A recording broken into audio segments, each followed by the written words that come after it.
With the novel coronavirus pandemic escalating in the U.S., Ro, the parent company of Roman, is offering free telehealth services for people seeking guidance and information on COVID-19. Their free online assessment is based on guidelines from the CDC and the World Health Organization and can help determine if you are at risk. If appropriate, Ro will connect you with a medical provider for a free consultation. Visit ro.co/coronavirus on your phone or laptop to complete a free online assessment. That's ro.co/coronavirus. Football Social Daily with German Doner Kebab. Slow-cooked, succulent meats delivered fast to your door. Search for us via Uber Eats and Deliveroo. Welcome, hello, buongiorno, buenos dias. This is Football Social Daily, your regular Premier League podcast with all the latest news, views and gossip from the English top flight. And we've got all of that in today's podcast. From their isolation locations today, I've got Niall McCorn on the podcast. Hello, Niall. Hello, Jim. And Ant McGinley's here as well. Hello, Ant. Hello. I'm Jim Salverson, and today's topics, well, we're going to talk Premier League player pay cuts as the league suggests playing staff take a 30% reduction in wages during the coronavirus crisis. We're going to be looking at Liverpool's move to take advantage of the government's coronavirus job retention scheme as they plead poverty and place a number of their non-playing staff on furlough. And we'll ask who's been a naughty boy to Kyle Walker as he followed government guidelines to stay at home but chose to stay at home in the company of a couple of escorts. What does this indiscretion mean for the defender's future at Manchester City? Plus, we're going to cover off a load of the latest transfer gossip, which includes a blow for Manchester United in their quest to sign Jadon Sancho, and a footballing superstar could be on his way to the London Stadium to join up with West Ham, if you believe the back pages of the papers anyway. But let's start with the much talk about pay cut for Premier League players. It all kicked off last week when Matt Hancock, who's the health secretary, if you don't know, suggested in a press conference that he gave about the coronavirus crisis that top flight players should be urged to do more. And that more, according to bosses of the Premier League, the guys who run the league, is to take a 30% pay cut. So far, the players, understandably, haven't jumped at the opportunity to receive 30% less money. But is this fundamentally the right decision? Is it the right thing for them to do, Niall? To be honest, what's interesting is Matt Hancock was actually asked this question by a journalist in a press conference in one of the government's regular coronavirus briefings that are released to the general public. So I think it's important to note that Hancock didn't actually bring that up himself during the briefing. I think it's important to mention that just in the interest of fairness, regardless of your political persuasion. I think that's the only right thing to do, is to suggest that this was a question he was responding to from a journalist. My initial thoughts on this were, why is a journalist asking about Premier League footballers when really they should be asking about what the health secretary is doing to get essential protective equipment to the front line of the NHS? That's the most important question for me. Why is someone asking the health secretary about Premier League footballers? It's like asking Michael Jackson how to score a hole-in-one in golf. It's just like the most ridiculous question you could have asked him. So first of all, that kind of got my back up a little bit. But I thought his response was interesting because the quote you used there, Premier League players should be urged to do more. Now, the Premier League have taken it upon themselves to suggest, as you mentioned, that players should take a 30% cut in wages. The issue with this for me is that everyone is on a different pay grade. There's no base pay in the Premier League. There's no pay cap in the Premier League like we see in some sports. For instance, rugby league, there's a cap salary. We know in a fair amount of American sports there can be cap salaries. However, we don't have that in British football. It's just not a thing. If you look at someone, for instance, like, I don't know, let's say Bukayo Saka at Arsenal, who's rumoured to be on something around like £600 a week, which I'd happily accept £600 a week to be a pro footballer. I think everyone would. But when you're in a dressing room full of egos and 11 other blokes who are saying, oh, I'm on 50 grand a week or I'm on 100 grand a week, and you're sat there and you're making appearances for the first team and you're on 600 quid a week, you're going to kind of think, well, actually, I'm not really getting my due wage here. Another example would be Tiamu Puki at Norwich, who I think's on maybe 4 grand a week, which in comparison to a lot of other players in the Premier League is absolute pennies. It's peanuts. I mean, it's not to the general person in the country, but certainly in terms of the Premier League, that is a very, very small wage. So, for instance, if Teemu Pukki was to take a 30% pay cut, or Bukayo Saka, they might struggle. And I'm not saying that Premier League footballers are hard off for cash, but there is going to be some discrepancies in this, whereas you do get players like David De Gea, who's on upwards of £300,000 a week. But to be honest, a 30% pay cut for someone like David De Gea probably doesn't have the same damaging impact as it does for someone like Bukayo Saka at Arsenal, a young player. So I think that this 30% pay cut, if it's across the board, it's probably not going to work for me. Wayne Rooney made this exact point that you're making now in a column he wrote for a column someone wrote and he put his name to in the Times this weekend. He said some players are going to be able to afford 30%. He suggested that some players could be financially ruined by a 30% reduction in their wage, which I'm not sure I'm quite buying. But at the same time, it doesn't feel like a level playing field for exactly the reasons that you're suggesting. And it also feels, and you kind of hinted at this as well, football players are being scapegoated here a little bit, because there are so many people who could do so much more for the community and for the NHS and for charity right now. It isn't just a footballing issue, but weirdly, Ant, it's being turned into one. Well, effectively, what's happening for everybody in the country right now is the everyday person in the street is being asked to stay at home and take a pay cut of 20%. And with this furlough thing, which we will come and discuss in a moment, the government's taking over 80% of wages up to a certain amount. So that would, for example, actually cover Sacco's, I think, just about. Obviously, for a lot of people, it's going to be more than that in terms of what they've lost in earnings and those kind of impacts. But there could have been an opportunity here to just go, whether it's 20 or 30%, just to say, everybody, whatever job you're doing, this is what's happening to get us through. And so in some ways, because they earn more, saying 30% for footballers, it doesn't necessarily level things up, but it kind of, at least, you know, it doesn't matter how much you're earning, how much you're worth, you're going to feel that and you're going to notice that. And it's like everybody's making a sacrifice. Everybody's in it together. So in terms of national unity and being as one, I can understand the argument behind that. But there's two things that are crucial for football, at least as far as I see it.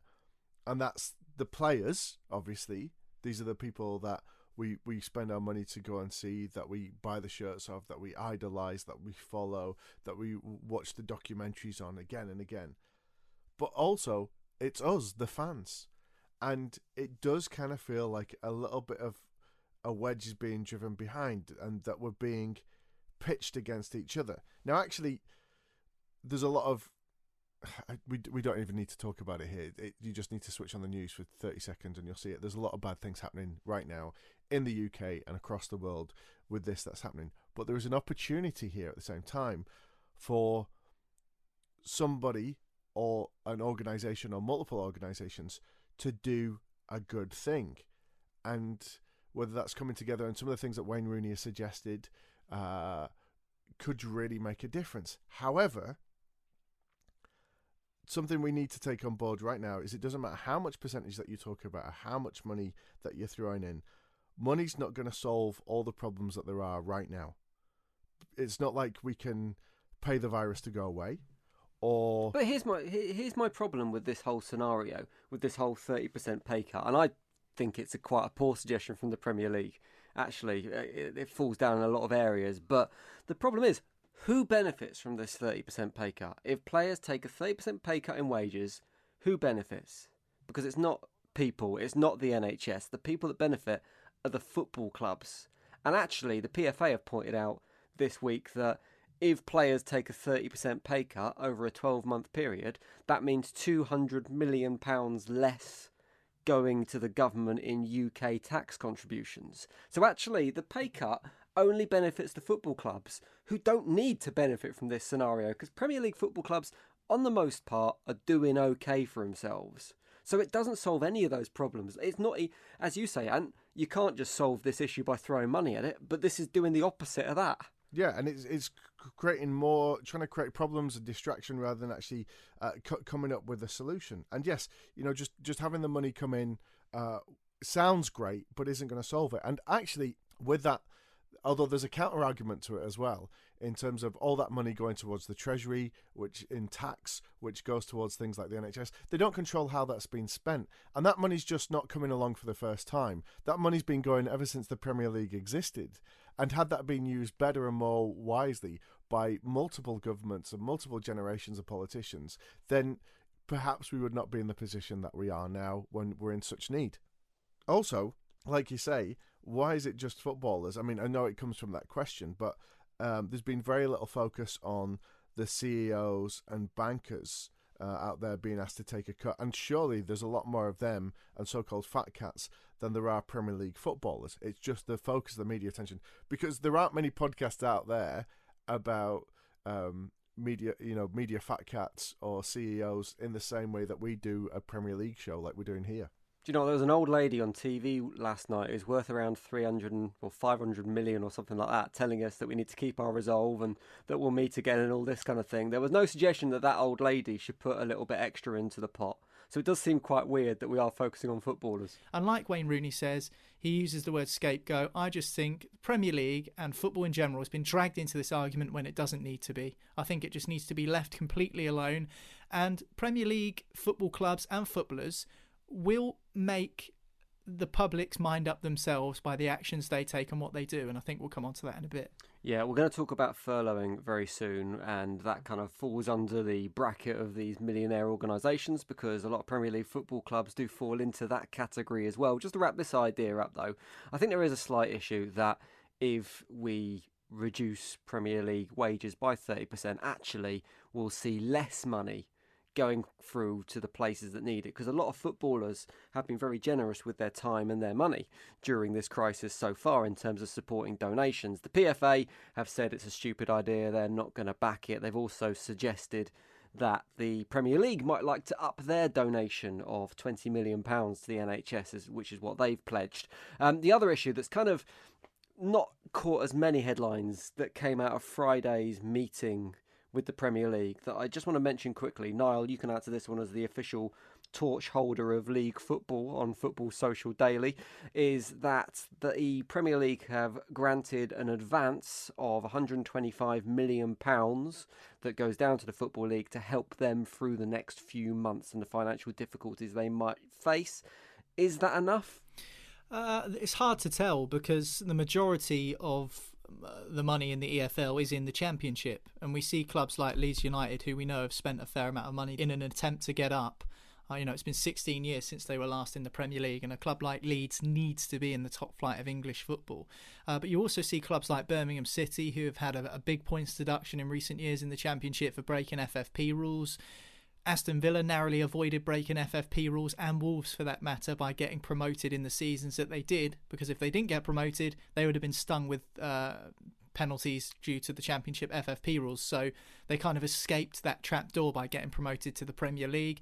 So we see clubs going for broke, and I think that's the problem that needs to be fixed. And I think when that problem is fixed, of having a fluid system of where teams cannot flout the rules, for instance, it's almost like as soon as you get into the Premier League you've escaped any punishment, and I think that needs to be changed. Derby County look like they're going to secure a £30 million loan to keep themselves afloat. There could be a 20-point deduction on Derby County's total this season if FFP breaches are found to be correct. Would that be regressed though, because they're not, FFP's kind of being wiped off for the coming season, hasn't it? Or would that still relate to last season's financial books? To be honest, I'm not sure, but certainly you see these clubs that are spending beyond their means. And the problem is 125 million sounds like a lot of money, and it is a lot of money. But how much of that is actually truly going to be filtered down to League One and League Two clubs? How much are those League One and League Two clubs actually going to benefit from that money? We see clubs that are really struggling without the gate receipts. Gate receipts mean so much more in the bottom two divisions than they do in the top two, because games aren't televised as regularly, if at all. You'll have some League Two teams that won't be televised for years at a time unless they get a run in the FA Cup. So that money will need to be divided up properly and kind of used wisely by the EFL and not just lumped at Championship clubs, because let's be honest, the Championship is the EFL's their flagship competition, the Championship. So if that's seen to be failing, then I think the EFL are more likely to want to sort that out themselves rather than those clubs down in League One and League Two that are truly struggling. So that for me is the sticking point. I want to see that money divided out evenly. Whether that will be the case, I don't know. But you've also got the risk of, do you trust the EFL with all of their kind of misguidings in terms of allowing club owners into certain football clubs when they don't have the finances behind them, being very blasé when it comes to appointing new owners and helping clubs with their finances? Do you trust the EFL to, you know, make the right decisions in terms of which clubs need the money and which clubs don't? I'm not sure I do. So that 125 million, Gary Neville seems to think that it's not enough. I mean, he's been quite vocal saying the Premier League have handled this terribly. I thought I wanted to make a point of saying I disagree with Gary Neville, and I say I think the Premier League statement on Friday was decent. I thought 20 million to the NHS was a kind gesture. I thought it could have been more. 125 million to the EFL. I think that is, again, a kind gratuity from the Premier League. It's an advance, though, isn't it? It's not a kind of a bonus payment almost. Eventually that's money that would have been paid to them down the line, but they're just going to get it a little bit earlier. Yeah, and I think it's the right decision. And I think it's the right decision to suspend the league indefinitely as well. I think all of the things the Premier League have done are the right things. However, I think Neville's gripe was that it just takes them so long to do everything. Why are we so slow and so sluggish?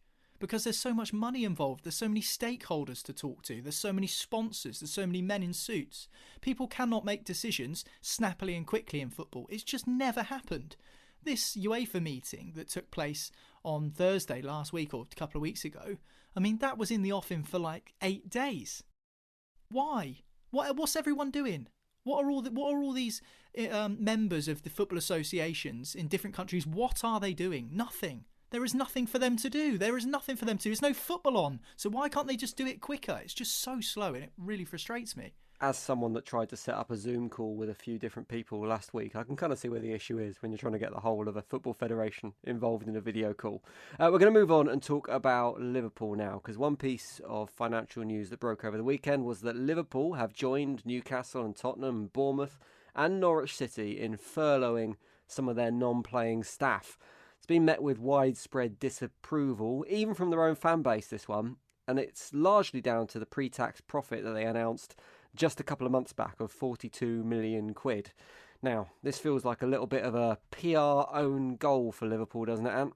If I may just take a moment to plug another podcast, there is a show out there called The Offensive, which is a sweary mockumentary about a made-up Premier League club called Ashwood City.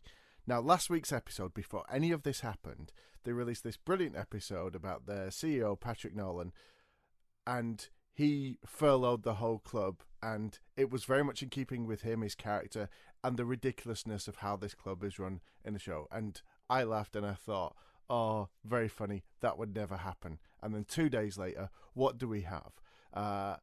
Obviously, you say Norwich, Bournemouth, Newcastle, Tottenham.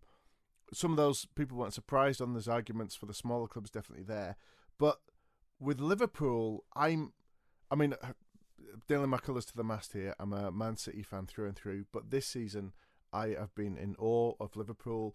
I've been terrified of them the last few seasons because they were the only team that could really play us off the park consistently.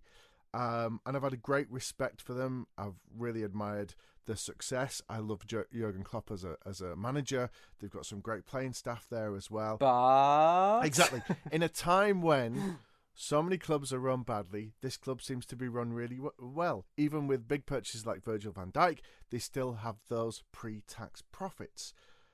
And this is all built around the history of this club. It's got a great history. It's loved all around the world, despite them not having success. And even the most die-hard Liverpool hater, at some point there is a little part of your soul that would kind of go, yeah, they kind of deserve it this season. And then this for a club who have You'll Never Walk Alone are so much a part of that club.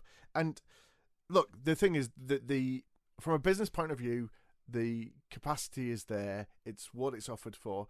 Yes, it's not in the spirit of it because it's supposed to be, we think, as we're trying to understand what all this means, for businesses that are struggling. Liverpool are not struggling as a business. They certainly are not struggling, and they probably will never struggle, simply because they've got so much love and affection around the world. And I honestly feel that this is really gonna, it's not just a PR disaster, it feels more hurtful than that. I'm upset by it. I'm really disappointed that they've done this, because they're the FIFA Club Pro World Champions. They are the Champions League champions. They are the champions-elect of the Premier League. They are playing some of the best football that we have ever seen in the Premier League, and that is coming from a Man City fan. I think the thing that really jars for me is the attitude of the club. And the club are supposed to be this people's club, this workers' rights club, this socialist club, if such a thing could even exist nowadays, and it probably can't. But it just feels to fly in the face of that. But I do question whether that'll have any impact at all on them long term. A few tweets at the moment slagging them off maybe, but fans aren't going to act any differently in the long term because they've done something a little bit questionable in their financial planning or whatever, are they, Niall? Well, people are still going to support Liverpool, aren't they? I don't think they're ever going to turn their back on the football club. But I agree with you, Jim. This, for me, leaves a bad taste in the mouth. Liverpool earned €111 million from the Champions League last season. Tottenham earned €102 million from the Champions League last season. And both are now using taxpayers' money to pay wages. I mean, it's just unbelievable. And this is the thing for me. Liverpool is seen as a huge beacon in the local community. That is a working class city, and every Scouser will tell you that they are proud of the fact that Liverpool is a working class city. Jurgen Klopp and the team at Liverpool have done so well to re-establish that link between football club and supporter, football club and community. They've spent 5 years doing it, and now it just feels like they've completely put a pin in it. I mean, they've really damaged that reputation that they've spent so long building about Liverpool giving back to the community and the city feeling as a whole again. I was actually in Liverpool on the night that they won the Champions League against Tottenham, and the place was absolutely bouncing, as you'd expect. I mean, people were spending money in pubs, people were out and about all night. It was an incredible atmosphere, an incredible night for them. And fair play, they deserved the win. But you just think, how can a club with all of this ingrained in its roots, in its history, of it being a working class club, a club for people who are maybe in need. I mean, it's a Labour city, Liverpool, a Labour city, a city where they look after each other. They're neighbours of Everton. They're not furloughing their staff. Well, they haven't yet anyway. You know, and Liverpool are worth more than Everton are. And Everton do have a bit of money behind them now, I know that. But it just doesn't make any sense to me. It just doesn't make any sense. It's almost like if there was one football club who you think wouldn't put players on furlough, wouldn't put staff on furlough, it would be Liverpool. However, you see the likes of Manchester United, where we see supporters saying the Glazers use Manchester United as an ATM, they use it as a cash machine. None of Manchester United staff have been placed on furlough. Manchester United have actually decided to pay all of their casual matchday and non-matchday staff for the foreseeable future until this crisis is over. If anything, you think it would be the other way round. So this is it's a staggering move, and it's not what the government had in mind when they unfurled this furlough system. Not at all was that, Premier League clubs to take advantage of this. I mean, what's their reasoning for it? What's Liverpool's excuse? I mean, if they can find one, then I'd be interested to hear it, because I think this is staggering. Season tickets are expensive, aren't they? Season tickets are expensive. What are they, like over £1,000 for a season ticket at the average Premier League club? You're paying a fair amount of money into a football club. Supporting a football club is a hobby. It's a religion for some people. It's a religion for a lot of people. However, for then you to go to work and slave your backside off for 5 days, working towards that Saturday, working towards that day that you can go to Anfield and watch your heroes pull on that red shirt and play, to then know that your tax money is going towards some of the people at that football club being paid up to £2,500 worth of their wages on the furlough scheme. I mean, for me, if I was a working class person that really slaved hard to go and watch my team on a Saturday, it just wouldn't sit right with me at all. I just cannot understand this. Well, it's just businesses making money, isn't it? I mean, this is why businesses make money, why big businesses make money, because they can take advantage of this stuff and they know how to, and they will take advantage. It's why the rich keep on getting richer, essentially. But what I think will be really interesting from here is what happens in the transfer window. Because right now you've got these clubs, and Liverpool, like we say, aren't alone. Bournemouth and Spurs and Newcastle are all taking advantage of the same thing. So that right now they're claiming poverty. They're claiming they can't afford to pay workers' wages. And if that is the case, and that would then kind of make it acceptable for them to take advantage of the furlough scheme, if that is the case, then surely we can't expect them to invest in playing staff in any meaningful way once the window comes around. So I'd suggest that if you're going to take furlough as a football club, then your transfer activity has a cap put on it in the forthcoming window.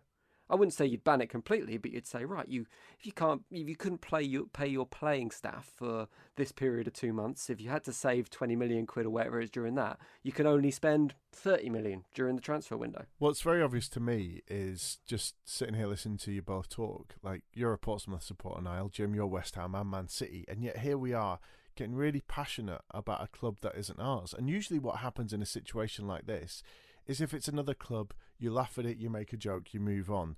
If it's your club, you kind of go, oh, well, you know, and you kind of make an excuse for it. Or you go, well, you find a way to live with it and deal with it, maybe where the money's come from or what happened there or that player's reputation. The difference is here is that right now everybody's feeling it.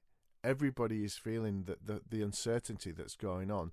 I dare say that if not in our own families, at least in our close circle of friends, we all know somebody that has lost a job, is on the verge of losing a business, and possibly more beside. And this is something that is really hitting people and really hitting people hard.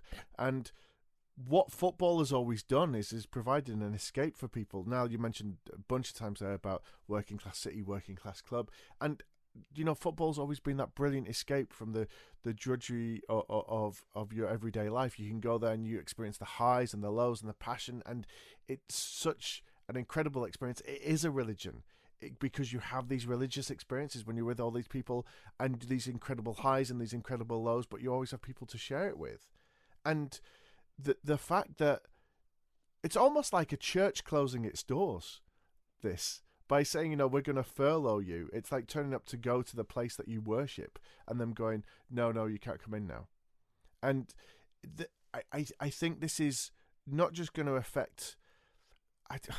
I think the other problem with it is because there's nothing to do at the minute for a lot of people. And I know that some people are suddenly their hands full with childcare and all these other things, so it's very crass of me to say nothing to do, but there's less to do than normal. Like, your life is not full of those normal things, so people have time to stop and think about this and to go, why? Why are they doing this? Why? And I think you're right. There will still be people that go to the games. There will still be people that come back when that happens, however that happens. But I think this is really going to have an impact. We've seen this with other businesses without mentioning them. People have already, whether they stick to it or not, they've said, I'm never going to step foot in this business again because how they've acted during this time. I don't think it will. I don't think it will make a difference. And I know the business you're talking about, and I'm quite happy to mention the likes of Virgin Atlantic and the likes of JD Wetherspoons and Sports Direct and all those people have questioned the way they behaved during the coronavirus crisis and outbreak, and I don't think it will. I think people have short memories, and it's a little flash in the pan when it comes to some social media posts, but then it's forgotten about. And I think exactly the same will happen with football, unless there is some kind of decision made by the Premier League, like I say, with limiting transfer activity or something along those lines, or the government changes the rules on furlough and that horse has already bolted. You can't really do that now. I don't think it will have a long-term impact. It should, but it probably won't. No, and I think we should probably just outline as well, it's not all of Liverpool's staff that are on furlough. It is just some of Liverpool's staff before we do blow a gasket too much. It isn't the whole club that's been put on furlough. And wages will be made up by the rest of the club. So, I mean, these people will still be getting 100% of their wages. But, you know, the idea of that you're a taxpayer and then that the company you work for are taking furlough, which means you're effectively just paying yourself. It's just, I don't know. It just doesn't feel right. Furlough itself isn't a bad thing. That's not the point, is it? It's the point that Liverpool are taking advantage of a financial benefit that is there to help struggling companies rather than companies who have turned 50-odd million quid. Yeah, Burnley haven't done it. Brighton haven't done it. You know, how many more clubs do you want me to list? Yeah, Liverpool and Tottenham have done it, and I think those two clubs have a lot to answer for. I don't think we should be surprised with Daniel Levy, to be honest, because we know he's a bit stringent in terms of... Mike Ashley. Or Mike Ashley, tightening the purse strings. We know what they're both like. But Liverpool? Come on. Well, Manchester City are one of the clubs who have said they won't be furloughing any staff or making people redundant in the near future, but they might be sacking someone pretty soon. Kyle Walker has been in the papers this weekend for all the wrong reasons, hosting a sex party when he should have been tucked up at home. We're going to talk about that next on Football Social Daily. Football Social Daily with German Doner Kebab. Get it delivered to your door via Deliveroo or Uber Eats.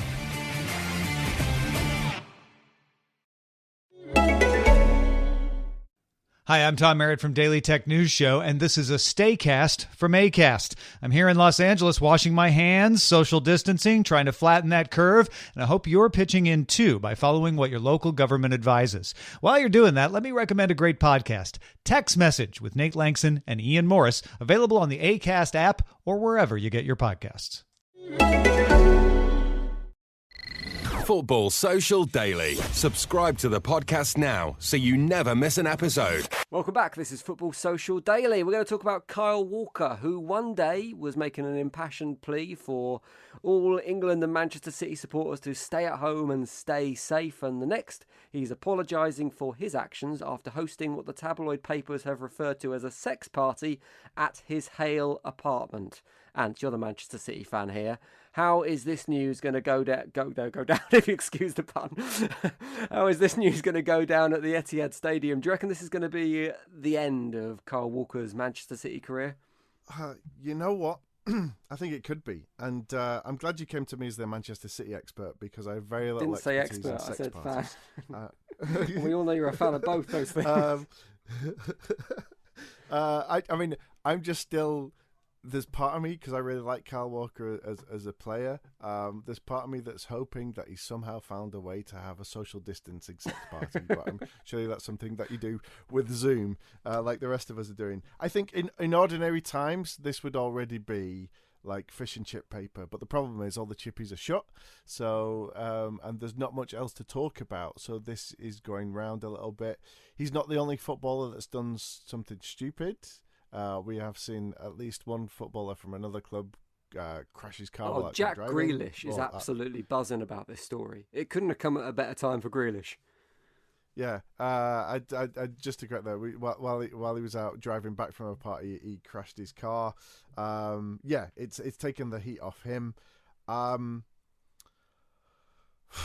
mean, Kyle Walker's had quite the season for Man City. I mean, he's the only goalkeeper to keep a clean sheet against Atalanta, and also in the Champions League for City this season, which is pretty impressive, I think.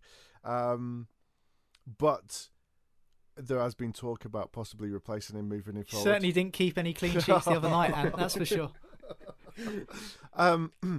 Look, the thing is that we know that footballers generally have a reputation for being young and having a lot of money, and nobody to really sort of like have that father figure and guide them, especially when they're not necessarily in the club every day, being guided by the likes of, you know, Alex Ferguson is the one that everybody comes back to, Sir Alex, who would always keep people out of trouble and keep them on the straight and narrow. I mean, the thing is, it's the hypocrisy that is the problem here.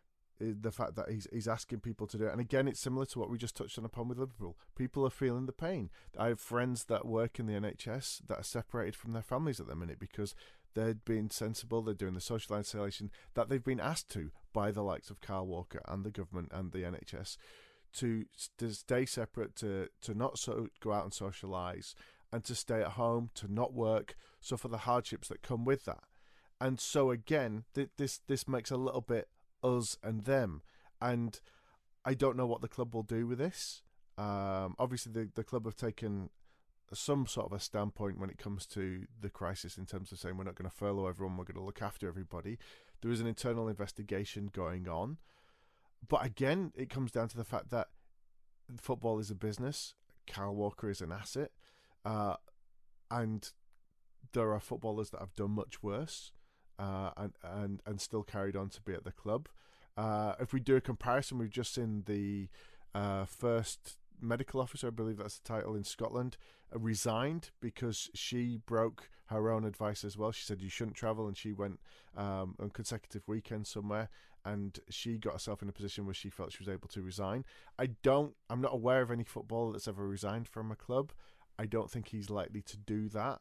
Well, you mentioned City are having an internal investigation. It's a little bit more than that, and City released an official statement, and they said they were disappointed about the allegations. They acknowledged that Walker did act swiftly in terms of making an official apology, but they also said they're conducting an internal disciplinary procedure rather than an internal investigation. So, I mean, investigation tends to be the word that clubs use when they want to brush something under the carpet. They just kind of investigate it and hope it disappears before they have to do anything. So they're saying they're going to take some kind of action against Kyle Walker, but likely outcome, Niall, a couple of weeks' wages fine?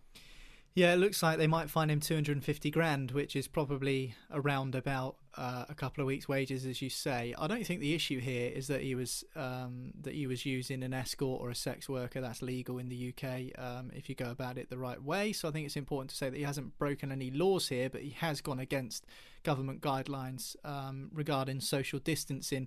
And as Ant says, it's hypocritical because less than 24 hours later, after hosting this party, according to the article, he posted a video on Twitter urging everyone to stay at home. So this is the thing, that's where the issue lies. I mean, you are a role model as a footballer, you know, and what you get up to in your private life is of course up to you. But if that impacts how you are seen in the public eye, and that has a damaging and detrimental impact on your employer, and his employer is Manchester City, then it's likely that you're going to get in hot water for it. And I think Manchester City are doing the right thing. They're investigating him. I don't think a 250 grand fine is a slap on the wrist. So I think that's a hefty chunk out of, I mean, it's half a month's wages, isn't it? So, you know, I think that's probably the right thing for Manchester City to do. I don't know whether they're going to go into the transfer market in the summer and look for a new right back anyway. Kyle Walker hasn't been making England squads. He made the Nations League squad last summer, but then for these European qualifiers for Euro 2020, which has of course now been pushed back to the year after, he hasn't made a single one of Gareth Southgate's squads. So he's not in Gareth Southgate's thinking moving forward. So he's lost his place in the England team. He's broken these coronavirus guidelines. He's been sold out by one of the young girls who was at his apartment, who sold the story to the newspaper, which I thought was quite ironic, to be honest. Her statement was, my boss told me that there was a client looking for a classy girl, and then she's gone and sold the story to the Sun, which I thought was kind of quite funny. But yeah, I think that this is one of those stories where, like you say, Jack Grealish, we've seen him do it, we've seen Kyle Walker do it. The paparazzi and the press are absolutely eagle-eyed at this moment in time, looking for stories, probably more than ever. And anything they can do to bury someone like Kyle Walker, they will do it.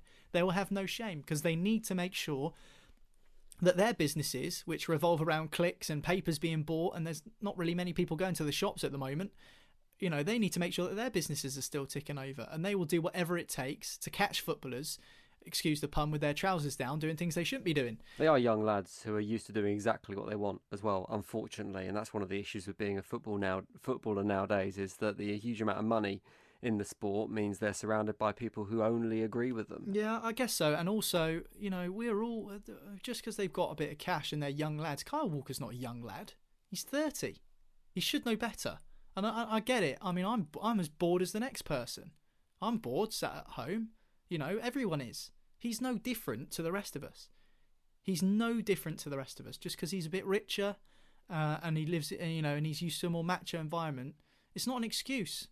Interestingly, I think his future at Manchester City probably won't be dramatically affected by this decision. As you say, there's every chance that Manchester City were going to look for a replacement in the summer anyway. It might speed up his exit, but it's not going to directly affect it. These things tend to amplify a club's position rather than actually change it. And if they are keen on hanging on to a player, they'll hang on to him. If they want to get rid, they will get rid. It doesn't really change that. So Kyle Walker could be a name that we see on the back page of the papers very soon, but some other juicy gossip is on the back pages at the moment, or whatever the digital website version of a back page is. And we're going to kick off with Real Madrid, who clearly want a new striker in this summer window. Haaland's been touted as a potential signing. Sadio Mane, Aubameyang, all on the shopping list last week. This week, attention has been turned to Harry Kane, who apparently is the preferred target for Real Madrid and the president there. It feels like a bit of a scattergun approach to recruiting a new striker, and we've talked about Harry Kane potentially moving away from Spurs. He's admitted as much that he might look to move if they don't start winning something in the next 12 months or so. Would Real Madrid be the most likely suitor, Ant? I think, to be honest, where he is at the moment, I think he's more chance of success at Real Madrid than he has at Spurs. I think that, and that's I think that the time has gone. I think that we're seeing a lot of changes at Spurs. Obviously, Pochettino's gone. There's a couple of players have moved out. The team is not what it was, and obviously under Mourinho they're playing a different style. Now, I think for any footballer, and we've seen this with the likes of even Raheem Sterling, there is an attraction with Real Madrid. There always has been. There's it's a legendary club, and I just wonder if he would actually suit Real Madrid. Because although he has the record, he has the thing. I've never been Kane's biggest fan, and so maybe that's just because he hasn't quite lived up to what I would like to see. And I know that sounds ridiculous because he's won so many golden boots and put so many goals away in a short time in the Premier League, but I still think he hasn't fully lived up to his potential. What makes you think he hasn't lived up to his potential? Well, I think this is an interesting one because I think Harry Kane is one of the best strikers in the world right now, and I think there's very few people who can live up to his record. Particularly if you take the injuries out of it, if you look at game time to goal return, I don't really get why people say he hasn't lived up to his potential. Because I think he has the potential to be the best striker in the world, and that's it. That's why I think he has that promise, and it's not quite there. And you're right, maybe it is the injuries that has had that effect. Maybe it's the team that he's been playing in and playing around. When you say you're not really a fan of him, man, what do you mean? Do you mean you just don't like the style of play? You just don't rate him? What do you mean when you say that? You know what? I think a lot of it has been from like the fact that his desperation to claim every goal that he was on the pitch for, that he didn't even touch. Little things like that have bothered me a little bit. I know that's part of the striker's MO. Yeah, is that not just being a great striker? Well, just when it comes off the back of your heel, maybe a little bit. But I prefer the goals when he goes in and he's brave and he heads it and he takes it round someone and puts it away. Those great moments that we've seen him do and that we know he's been able to put away for England and for Spurs. And I just think that maybe actually he could be, with a team like Real Madrid, he could be getting an extra 10 goals a season. He could be maybe even lifting the Champions League trophy and who knows what else. And also as well, I think I'd like to see more English players going abroad and getting experience in different leagues. I think that could only be a good thing for England. Obviously, it would be a loss to the Premier League having him, but I just maybe as well because I'm not a Spurs fan, I'm a Man City fan, and I don't like it when he scores against us. I really like Harry Kane, Jim. I think he's quality. He's one of my favourite players in the Premier League. He's English. He's an absolute bags man. He just scores goal after goal after goal, and he's a normal bloke. He's just a normal guy. He's not like, he doesn't have the ego of many Premier League footballers that we see. He's not, the kind of cut from, the general mould of a Premier League footballer. He's not flashy. He just goes about his business and he loves scoring goals and he's bloody good at it as well. And I tell you what, even though maybe, people might think I'm a bit crazy for this, but if Manchester City are looking for a replacement for Aguero, why not Harry Kane? He'd score 30 a season. He'd cost bucks though, wouldn't he? He's got 4 years left on his contract at Spurs. Manchester City have cashed him. I know they want to spend 150 million quid on him though? Probably not, but that's the going rate. And if they sell Sterling to someone, Sterling's gone off the boil. If they sell Sterling to someone, then maybe they might have a bit of cash to spend. But they're going to have to find a replacement for Aguero. I know they're touting Gabriel Jesus as the replacement for Aguero, but they're going to need a second striker. Whether they've got someone coming through from the academy in mind, I don't know. I know that there's lots of good academy talent at Manchester City, but he'd score 30 a season if he stayed fit. And that's the thing, Sergio Aguero's never fit for a full season. So it won't make too much of a difference for Manchester City. And it would certainly annoy me if he does get linked with Manchester City and City fans go, oh, but he's never fit. Sergio Aguero's never fit. You're not complaining about him. So to be honest, it's one of those. And I think injuries is the real clincher for this, because even with Real Madrid, Gareth Bale is a top-class player at Real Madrid, but the reason the fans haven't taken to him is because he's injured all the time. And I think that they'll probably turn the same way with Harry Kane, because he seems to have ankles made of paper mache. He's always injured. So for my money, I would love to see him at Real Madrid, but I do think that if he is to move there, he's going to cop a bit of stick just purely for the fact that he isn't fit 100% of the time. Harry Kane will no doubt be a big name in the transfer window if he does decide to move, but also Jadon Sancho is going to be one of the biggest deals in the next window. He looks certain to leave Dortmund. Last week we talked about Liverpool. They apparently ruled themselves out of a move, which left Chelsea and Manchester United as the two main suitors. Now, according to The Sun today, Sancho won't even consider going to Manchester United if they don't have Champions League football, which I guess kind of sums up the problem that United have at the moment, in that to attract the players they need to have to improve the team and get Champions League football on a regular basis, they need to have Champions League football in the first place. I think the season for Manchester United, before it got suspended due to coronavirus, was actually taking a bit of an upturn. Things were a bit more positive. It looked like Ole Gunnar Solskjaer, after signing Bruno Fernandes, had finally found that missing ingredient that he's been looking for a while. The confidence was up. They were winning games. They were on a bit of a streak, and teams above them were kind of slipping up. Chelsea haven't exactly been consistent in terms of their top four challenge. Leicester City have been poor since the new year. And so Manchester United probably would have had an opportunity to get into that top four. They're also still in the Europa League. They've got a second leg last 16 tie against Lask to finish. And they're pretty much guaranteed to get through that. I think they won 5-0 in Austria. So they're pretty much guaranteed to be through to the quarterfinals of the Europa League. And that might be another route possibly to Champions League football. So the interesting thing is what happens with the transfer window. If Jadon Sancho will only join Manchester United if they have Champions League football, how long is it going to take for the season to conclude? And how long is it going to take for Sancho to find out that United do have Champions League football or not? I mean, could that window of opportunity for him to move already be over? The no United clause that they put in, that Man City put into the contract when they sold him to Borussia Dortmund. I think that was just a rumour. So I think that was just paper talk at the time. I'm not sure there seems to be no evidence of that actually existing. Well, that's what I was just looking at that this morning, trying to find that. So that's why I was being a bit vague.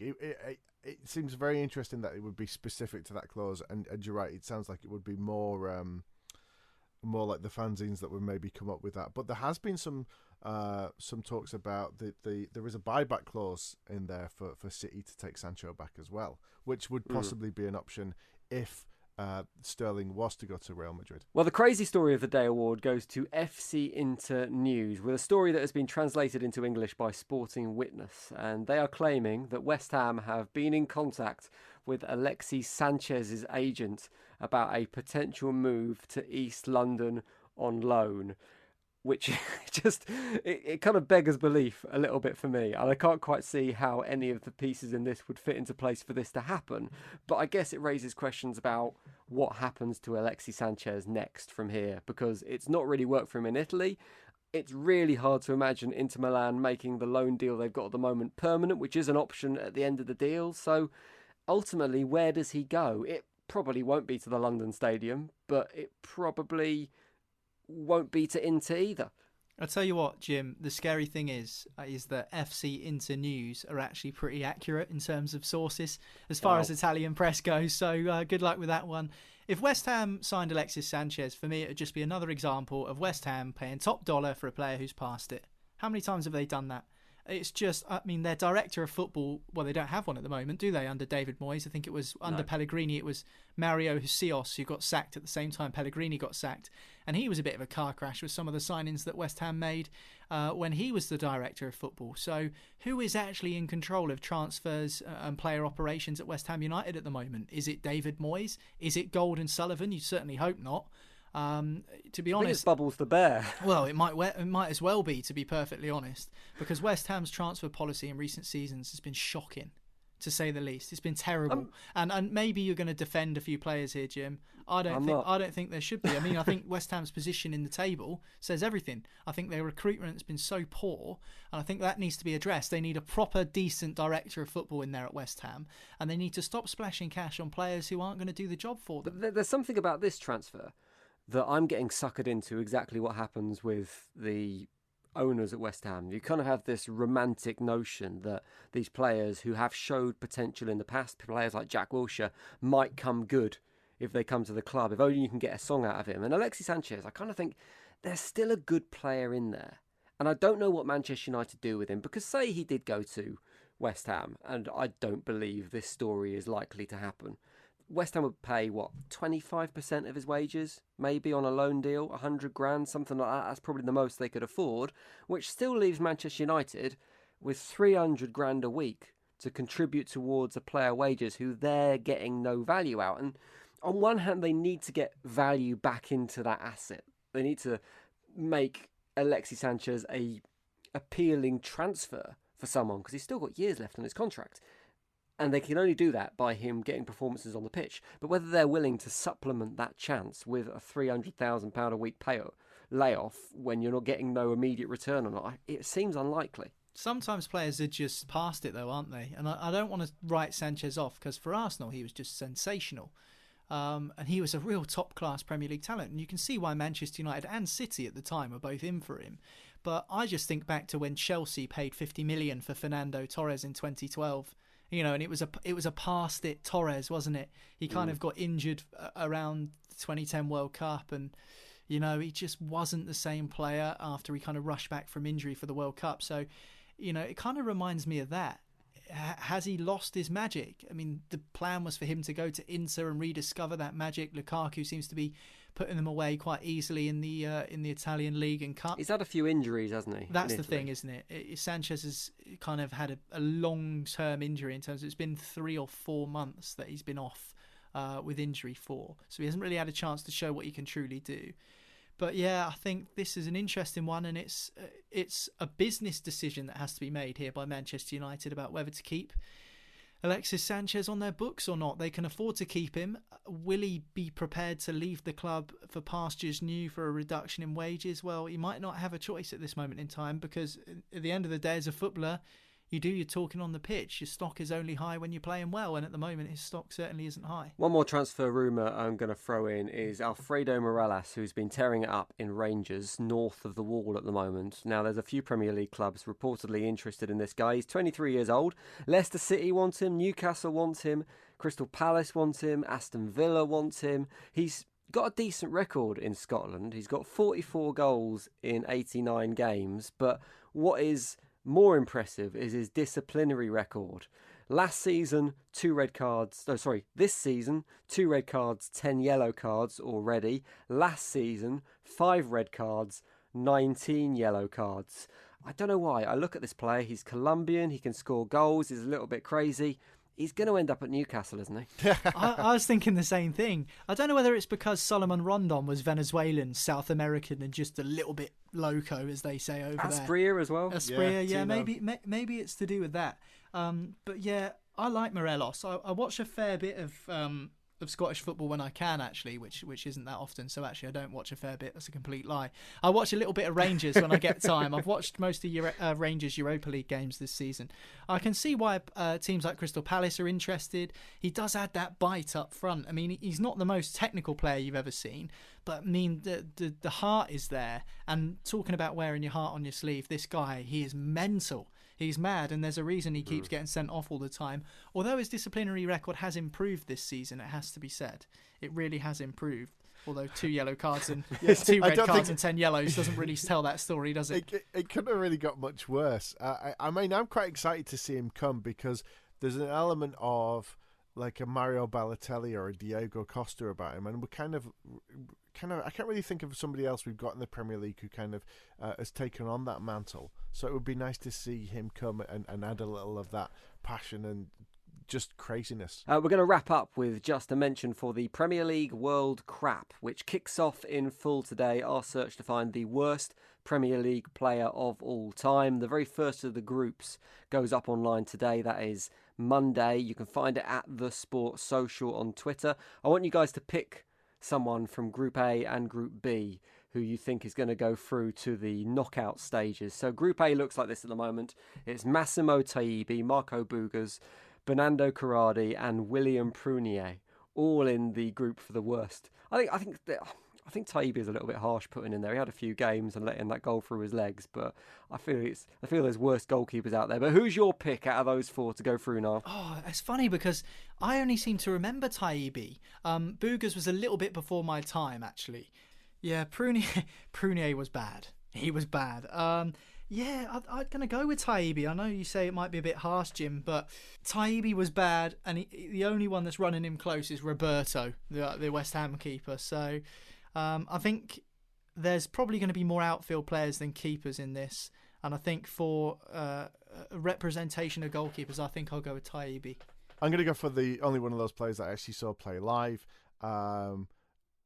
But that was at Manchester City, and that was in 2006 when Bernardo Corradi came, as we had all this money come into the club, and we went and bought a lot of players who no one had ever heard of. He started off pretty well. Well, I say that started off pretty well. He made an impact, shall we say, but it took him about, I think it was like 10, 15 games before he scored his first few goals. I can't really remember him scoring much after that. And then he lost his place to Emil Mpenza, which, if that doesn't say you're not a great player, I don't know what does. Well, you can cast your vote now at The Sports Social for the player you think should go through to the next round. And Tuesday's group looks like this. I'll give you a little bit of a preview. You've got Ali Dyer on there. You've got Titus Bramble, Milan Jovanovic and Joe, another Manchester City striker as well. And I think Joe's a bit harsh in this group as well. I'm also going to throw in another curveball because I don't think Ali Dyer counts, because he played under a half of football in the Premier League before Southampton realised he was a complete fraud. So I don't think he should be in the mix here, but he's in the group, so you can vote for him if you like. Who are you picking from those for Ant to go through? I'm going to go for Joe, just because he didn't live up to his impact, and until Aguero came, apart from Sean Gota and Dickov, we really struggled we always had these strikers that would come in that were praised as being the next big thing, and yeah, Hughes brought him in, I think it was from Moscow, and yeah, all that anybody really remembers about him is his hair. I'll go with Ali Dyer, Jim. I don't see how he can't be the worst player ever. Firstly, Graham Souness sits on Sky Sports every week and then goes, these players need to be doing better. Let's not forget Graham Souness was the manager that gave Ali Dyer an opportunity after he blagged his way into a Premier League football club by claiming he was George Weah's cousin. It's like a modern day version of Kaiser, isn't it? The Brazilian player who went through his entire career signing massive contracts and never actually playing a single minute of football. You need to check that story out. Go and find it online if you've never heard it before. So there are two groups anyway. You're free to cast your vote for whoever you like at The Sports Social. We'll discuss the players that make it through to the next round on Friday's podcast, where we pick an overall winner of the worst Premier League ever in the Premier League world crap. That is it for today's podcast. Thank you very much for listening. Ant, thank you very much for coming on. Niall, thank you very much for coming on. You're welcome. Cheers. Thank you. You can get the next podcast if you hit subscribe now. We shall have one out on Wednesday. So you click subscribe and we'll deliver that to you as soon as it's ready. Thank you very much for your time on Football Social Daily. Football Social Daily with German doner kebab. Slow cooked, succulent meats delivered fast to your door. Search for us via Uber Eats and Deliveroo. This is Acast Recommends. Every week we pick one of our favorite shows, and this is one we think you're going to love. What's up, everybody? We are two black guys with good credit. I'm Sean. And I'm Matt, and we are new to the Acast family. Hey, Sean, do you think we should change our name? Why? I mean, we're called two black guys with good credit, and we have a girl. Yeah, I'm Dion, the lady with the history, the stats, and the cold hard facts. Oh, boy. But our name is funny. I mean, we are two black guys, and we do have good credit. That's real. What's real is that we bring the straight talk for the financially curious every week. So tune in to Two Black Guys with Good Credit, wherever you listen to your favorite podcasts. Two black guys with good credit. Acast is home to the biggest podcasts from the U.S. and around the world. Subscribe to this show and hundreds more now via Acast or wherever you get your podcasts.